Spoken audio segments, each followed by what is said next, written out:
போரின் நடுவிலே 234 தொகுதியிலும் விஜயினுடைய தாவேகா தோல்வி அடைகிறது. தலைவர் மாறிலே கூட்டம் சேர்த்துட்டா அது ஓட்டா மாறாது. ஒருவன் பசிக்கன 234 இல்ல 10 கூட முடியாது தனியா நின்னா.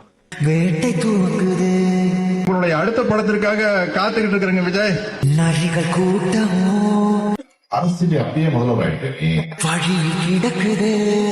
சினிமாக்கார வந்தா ஜெயிச்சான் அப்படிங்கிற வரலாறு கடைசியா எம்ஜிஆருக்கு மட்டும் தான் இருக்கும். நீங்க எழுதி வச்சுக்கோ. குருதியாட்டமோ காட்டு நடக்குது. நிறுவனம் என்ன சொல்லுது, அவர் தான் முதலமைச்சர். இப்ப இது எவ்வளவு பெரிய காமெடின்னு மக்களுக்கு தெரிஞ்சிருச்சு. வாடைகள் 100 வந்து போதவில்லையே.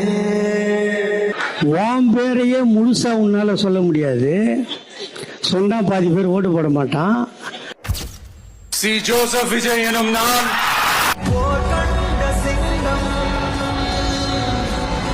தமிழ்நாட்டு அரசின் முதலமைச்சராக உறுதிமொழிகிறேன்.